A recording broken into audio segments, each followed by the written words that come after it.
Salut mes chers étudiants et étudiantes, on continue notre travail sur le programme de biologie en français. Maintenant, on va commencer de prendre la deuxième partie de la révision, c'est le mouvement chez les êtres vivants, chez la plante et en même temps chez l'homme. L'image montre l'intégration entre les muscles du corps lorsque l'excitation de ce type d'activité physique. Quels muscles ont le plus besoin d'énergie pour réaliser cette activité? Ça va? Est-ce que c'est le tronc et le pied ou les muscles intercostaux, bien sûr, ou le bras et les épaules ou les muscles du cou? On cherche quoi? Quels sont les muscles qui ont besoin plus d'énergie pendant cette activité? Ça va? Les personnes qui savent nager, ils connaissent bien cette réponse. C'est quoi, bien sûr? C'est quoi les bras et les épaules? Parce que pendant la natation, ça va, on a besoin de quoi? Les bras et les épaules pour avancer dans l'eau. Bien? Question facile, bien sûr.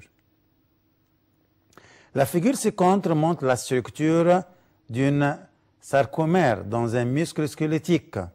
Ça va? Quel est le point de ressemblance entre les composants 2 et 3? Regardez bien. Vous connaissez bien que le muscle squelettique, c'est un muscle strié. Ça va? Bien sûr, il y en a des régions sombres, il y en a des régions claires. En même temps, les muscles striés sont formés de quoi? Des filaments d'actine et filaments de quoi? De myosine. Et bien sûr, filaments d'actine sont des filaments c'est-à-dire minces, et les filaments de quoi? De myosine sont des filaments quoi? Épaisses. Je cherche ici, c'est quoi? Quel est le point de ressemblance entre les composants 2 ou 3? Le pouvoir de se déplacer durant la contraction et le relâchement, ou il se trouve dans tous les genres des muscles, ou il se forme de quoi? De la même unité de structure, ou leur pouvoir de produire de quoi? Des liaisons transversales. Quelle est la relation? Qu'est-ce que c'est 2 et qu'est-ce que c'est 3? Bien sûr, 2, c'est quoi? Les filaments de quoi? Comme je vois ici, sont des filaments minces. Ça va? Minces, c'est-à-dire actine. Et 3 sont des filaments quoi? De myosine. Mais l'image est renversée, bien sûr. Quel est le point de ressemblance entre l'actine et myosine? Bien sûr, les deux se forment de la même unité de quoi? Structurale. Pourquoi les deux sont formés de la même unité structurale? Parce que c'est simplement les filaments d'actine et myosine sont des filaments protéiniques. Et quelle unité de structure des protéines sont bien sûr les acides quoi? Aminés. Ça, c'est une question très facile et très simple quand même. Les deux sont formés de quoi? Des acides aminés, soit actine, soit quoi? Myosine. La question suivante, c'est quoi? Étudiez le graphique qui représente 4 individus en cours plusieurs fois pour monter les escaliers. Ça va? D'un immeuble de 5 étages. Et la concentration d'acide lactique formée dans les muscles du corps. Quel individu, parmi les 4, n'ayant pas effectué régulièrement les exercices nécessaires avant la compétition? Bien sûr, les sportifs, toujours, les gens qui font du sport, toujours font des exercices physiques avant de faire quoi? N'importe quel sport. Qui souffre de quoi? De cette personne. Regardez, A, c'est quoi? C'est A, le B, le C et le D. Quelle est la personne là? Bien sûr, c'est quoi? C'est A, ou D, ou c'est C, ou D, ou A, ou quoi? Ou B. Quelle est la personne qui souffre? Bien sûr, c'est quoi? C'est la personne qui sait pourquoi, parce que simplement, chez cette personne-là, il y en a quoi? Beaucoup de quoi? De concentration des acides lactiques, c'est-à-dire ces muscles n'ont pas la capacité de quoi? De faire un mouvement, c'est-à-dire ces muscles sont un peu durs, ça va? Ils n'ont pas cette capacité, c'est-à-dire ils ne respirent pas activement, ça va? Pour ça, ils souffrent de quoi? De la présence de l'acide lactique, parce cette personne n'est pas habituée de quoi? De faire des exercices. Étudiez toujours le graphique, comme on a dit une fois, que dans les examens, il y en a toujours des graphiques. Les graphiques, c'est un moyen de poser les questions pour montrer comment l'élève peut relier entre les différentes informations. Le graphique représente la croissance de deux côtés d'une vrille. Vous connaissez bien que la vrille, c'est parmi les composants de quoi? Des plantes grimpantes, et les vrilles sont les moyens de quoi? De faire un mouvement. On appelle ça le mouvement par traction. Si le trait, par exemple, un trait, c'est-à-dire direct, représente le côté de la vrille qui touche le support, et le trait coupé là représente le côté de la vrille qui ne touche pas le support. Qui peut déduire lequel des graphiques représente la croissance de deux côtés de la vrille en touchant un support externe? Vous connaissez bien. Là, on a 4 graphiques. Ça va dans la figure ici pour montrer quelle est la différence entre les deux. Bien sûr, c'est le D ou le C ou bien sûr le B ou quoi encore le A. Regardez bien la question, c'est très important cette question-là. Ça va pour montrer, vous connaissez bien que la partie qui touche le support sécrète quoi? Moins des auxines. Mais la partie qui est loin de quoi? Du support sécrète plus de quoi? Des auxines pour causer l'allongement de quoi? De la tige pour faire quoi? Tourner autour du support. Bien sûr, la question c'est quoi? La réponse c'est numéro C comme vous voyez. Bien sûr, une petite quantité, mais de la partie qui est loin de quoi? Les deux ils sécrètent des auxines, mais la partie qui est loin du quoi? Du support sécrète quoi? Une quantité plus grande que la partie qui touche le support. C'est une question très importante quand même, pour montrer la relation entre les auxines et bien sûr le mouvement par traction chez les plantes grimpantes. Regardez après, étudiez la figure ci-contre qui montre une synapse neuromusculaire. Puis répond par quel, soit singulier ou pluriel, numéro indique le rôle des ions de calcium dans la figure. Ça va?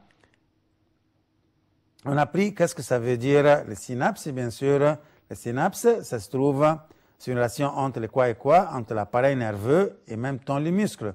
Ça, c'est le point où se trouvent les deux ensemble, soit muscles et la terminisation nerveuse de neurones, on appelle ça le synapse. Les synapses, bien sûr, renferment quoi? C'est un bouton, renferme bien sûr, les pompes de calcium, même l'acétylcholine, etc., etc. On a déjà pris ça pendant la contraction musculaire. Mais la question ici, c'est quoi?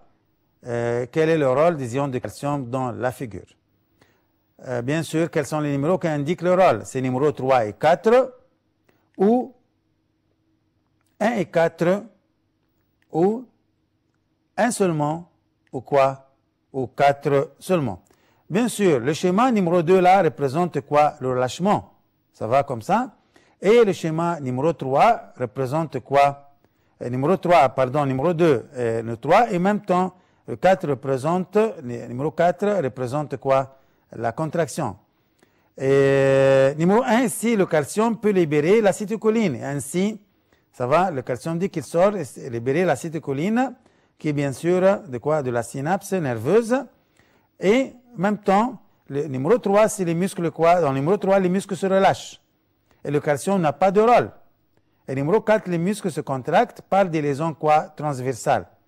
D'où entrent les ions de calcium dans leur structure. C'est-à-dire que le calcium ici a 2 rôles. Numéro 1, premier rôle, c'est pour exploser les vésicules qui contiennent l'acétylcholine. En même temps, c'est pour aider à la formation de des liaisons transversales. Bien sûr, la réponse est numéro 1 et 4. C'est-à-dire, il a un rôle, comme je disais ici, pour faire sortir l'acétylcholine des vésicules qui se trouve acétylcholine dans le bouton. En même temps, il a un rôle pour faire les liaisons transversales, pour les filaments de myosine s'attachent avec les filaments d'actine. Bien sûr, pendant la contraction, c'est-à-dire le calcium ici a double rôle. Regardez la loi de tout ou rien. C'est la loi, là, on a déjà pris en deuxième secondaire, mais la question a expliqué déjà la loi. Et quoi est la loi qui organise la contraction musculaire et qui signifie que le muscle ne se contracte au moins que le stimulant est suffisant. C'est-à-dire les muscles a besoin d'un stimulant. Ça va comme ça pour se contracter. Tout ou rien. S'il est faible, on ne peut pas, le muscle ne peut pas se contracter. Pour déclencher la contraction, ainsi les muscles se contractent, ça va à sa force maximale dès qu'il reçoit l'influx nerveux. Si deux muscles identiques sont exposés aux deux stimulants suffisants, c'est-à-dire les deux stimulants sont suffisants pour se contracter, pour les exciter, mais la force du premier stimulant est le double de deuxième stimulant. La question c'est quoi? Quelle est la conséquence de ce cas? C'est la contraction de deux muscles sera de même degré, ça va, même si un est plus fort que l'autre, ou la contraction de deuxième muscle sera le double de la contraction du premier muscle, ou le premier muscle se contracte et le deuxième muscle ne se contracte pas. La contraction du premier muscle sera le double de la contraction du deuxième muscle. Réfléchissez bien à cette question. Ça va? Bien sûr, la réponse est la contraction de deux muscles sera de même degré, parce que si on subit la loi tout ou rien, c'est-à-dire on a besoin d'un stimulant. Si le stimulant est suffisant, bien sûr, ça va, les deux muscles se contractent de même degré. Ça va? Même s'il y en a qu'un stimulant est plus fort que l'autre, mais les deux sont suffisants. C'est-à-dire les deux muscles seront contractés de même manière. La question aussi a besoin de réfléchir un peu. La question suivante est si, pendant la respiration aérobie, c'est-à-dire en présence d'oxygène, d'un muscle squelettique, la quantité d'énergie obtenue de la décomposition de molécules de glucose est 38 ATP. On a déjà pris cette information en avant. Alors qu'il se produit de la même molécule, 2 molécules ATP seulement, et 2 molécules acide lactique pendant la respiration anaérobie, c'est-à-dire en absence de l'oxygène. Le graphique suivant représente les quantités d'ATP, monnaie d'énergie, c'est-à-dire, et l'acide lactique pendant l'activité d'un muscle squelettique. Regardez bien, le graphique suivant représente les quantités d'ATP et l'acide lactique pendant l'activité d'un muscle squelettique. Ici, on discute quoi? Regardez. Quel est le rapport? Ça va? Entre quoi et quoi? Le rapport entre la quantité de glucose consommée par le muscle pendant son activité normale et la quantité consommée pendant la fatigue musculaire. Regardez, c'est très clair ici. Bien, le graphique montre l'information. Le muscle pendant l'activité est normale et le muscle fatigué. Bien, et la quantité de l'ATP représente la colonne jaune et l'acide lactique représente la colonne rouge. Bien, on cherche ici le rapport dans la quantité de glucose consommée par le muscle. C'est rapport 1 à 2 ou 19 à 1 ou 1 à 1 ou bien sûr 1 à 19. Regardez, on a besoin de réfléchir dans cette question.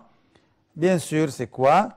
Le rapport sera 1 à 19 parce qu'on donne ici 2 ATP, à l'autre côté on donne 38 ATP. La question ici, bien sûr, le graphique montre beaucoup d'informations, mais le rapport toujours sera 2 à 38, c'est-à-dire 1 à 19.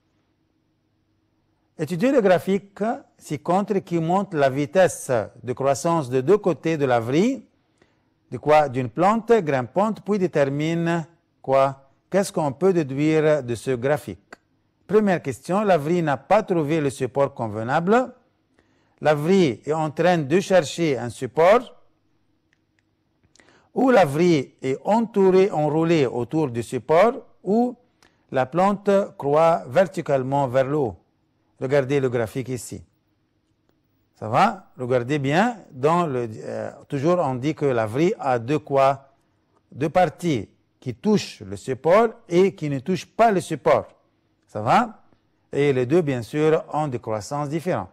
Mais si, du plan de grimpante, on peut dire qu'est-ce qu'on déduit de ce graphique? Regardez ici que la quantité la vitesse de croissance diminue petit à petit. Avec le temps, ça diminue. La vitesse de quoi? De croissance diminue. Ça dit quoi? Simplement, la réponse c'est quoi?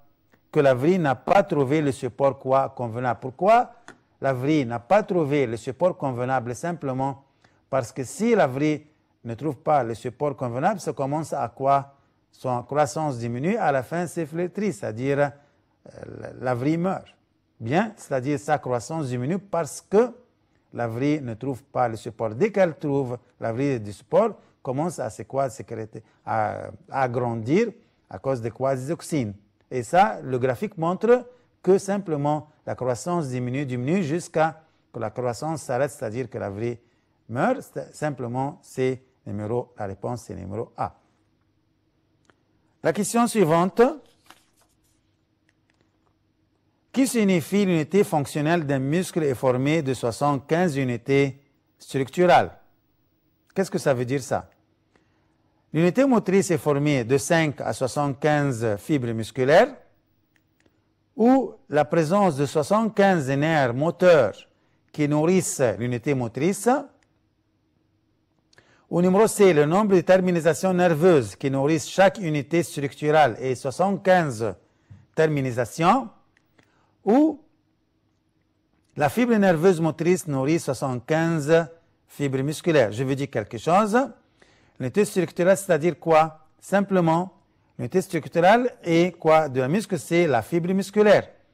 Et encore, l'unité fonctionnelle est quoi? Unité motrice. Faites attention de ça. L'unité structurelle est la fibre musculaire. L'unité fonctionnelle est quoi? Unité motrice. La réponse, c'est quoi? Simplement que la fibre nerveuse motrice nourrit combien? 75 fibres quoi? Musculaires. C'est-à-dire l'unité fonctionnelle, c'est même quoi? Unité structurelle. L'unité fonctionnelle, quoi? Simplement, c'est quoi? C'est l'unité motrice. C'est la même, c'est une unité motrice. Et l'unité structurelle, bien sûr, c'est la fibre musculaire. La réponse ici est claire. La question suivante. Étudiez le graphique ci-contre qui montre le changement de la longueur du muscle jumeau d'une personne en marchant. Ça va comme ça, la personne, les muscles jumeaux en marchant. Qu'est-ce qu'on peut déduire de la distance parcourue par cette personne dans chaque cas? Ça va comme ça? Regardez bien.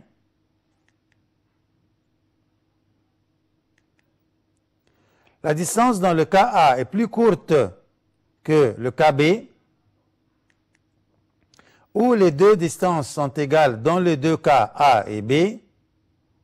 Il n'y a pas de relation entre le changement de la longueur du muscle jumeau de la distance parcourue, où la distance dans le cas A est plus longue que le cas B. Regardez bien la figure. Ça va? On a A, on a quoi encore quoi? B et la longueur du muscle et le temps. Ça va? La réponse c'est quoi? C'est bien sûr la distance dans le cas A est plus longue que le cas quoi? B. Pourquoi? Parce que le mouvement A, c'est la contraction-relâchement du muscle jumeau est plus rapide. Bien sûr, ainsi il se déplace rapidement et parcourt une grande distance. Mais dans le cas B, il a quoi? Il a une fatigue musculaire. Ça va? Et plus de temps se contracte. Il marche quoi? Lentement. Ainsi, une petite distance de quoi? Au contraire du cas quoi? A. Ça va? Regardez bien le graphique et ça se montre quoi? La réponse correcte. Étudiez les graphiques ci-contre qui montrent la force de deux jambes de soutien A et B dans la plante puis déduit. Quelle est la différence entre les deux soutiens A et B? Le soutien A dépend de la précipitation de nouvelles matières sur les parois des cellules, alors que le soutien B dépend de la présence de l'eau dans la vacuole, ou le soutien A concerne la paroi cellulaire seulement, ou le soutien A est temporaire et le soutien B est permanent, ou le soutien A protège et fournit au sol quoi? Une rigidité. Regardez bien A et B. Et comme vous voyez, B est quoi? Est permanent, ça ne change pas. Mais A varie, quelquefois il augmente et quelquefois encore quoi? Diminue. La réponse est bien sûr, c'est quoi? Le soutien A est temporaire, le soutien B est permanent parce que le soutien B, pendant le temps, ça ne change pas, mais A varie avec le temps. Une personne a gardé son équilibre lorsque de l'arrêt subi d'un métro. Ça va, même le métro s'arrête une fois et la personne a gardé son équilibre. Détermine le responsable de cet équilibre. Est-ce que c'est la contraction du muscle lisse ou le relâchement du muscle lisse ou le relâchement du muscle cardiaque ou bien sûr la contraction du muscle volontaire? Parce qu'on est quoi? On se trouve dans le train, c'est-à-dire ou le métro, qui contrôle, que nous serons debout toujours bien sûr, c'est que la réponse c'est la contraction du muscle quoi? Volontaire qui se trouve dans le quoi? Dans les pieds par exemple pour garder l'équilibre. La question suivante. Le schéma montre la structure d'un muscle squelettique, ce qui distingue le composant 1. Regardez, je vais d'abord mettre quoi? Le schéma ici. Est-ce que c'est sa capacité de se contracter et se relâcher de soi-même, automatiquement, c'est-à-dire autonomie, ou entouré par une membrane, ou renferme plusieurs noyaux, ou se compose de quoi? De protéines. Vous voyez que ça, c'est numéro 1, c'est quoi? C'est la fibre musculaire. Et bien sûr, la fibre musculaire, dans le cas du muscle squelettique, c'est quoi? On a même pris le schéma là. Bien sûr, c'est quoi? C'est renferme plusieurs noyaux parce que simplement la fibre musculaire, dans le cas des muscles squelettiques, renferme plusieurs noyaux parce que c'est quoi? On appelle ça multinoyau. C'est-à-dire la fibre, même la seule fibre renferme plusieurs noyaux. Le muscle prend de l'influx nerveux en présence de l'ion quoi? Ça va? Le calcium ou le potassium ou le sodium ou bien sûr le fer. Le muscle répond de l'influx nerveux, c'est-à-dire quel est l'ion responsable de la contraction musculaire, par exemple dans notre cas du programme. Bien sûr, c'est quoi? Le sodium, parce que le sodium, c'est lui qui est responsable de quoi? De répondre aux stimulants nerveux. Bien sûr, vous avez pris comment les ions de sodium pénètrent à l'intérieur du muscle, c'est les ions de sodium qui causent la contraction musculaire. La question suivante. Parmi les facteurs suivants ne peut pas changer la direction de la croissance de la plante. C'est la lumière, la gravité, l'attraction terrestre, c'est-à-dire, ou le toucher, ou encore le quoi, l'humidité. Numéro 2, on peut même enlever, on écrit quoi? L'humidité.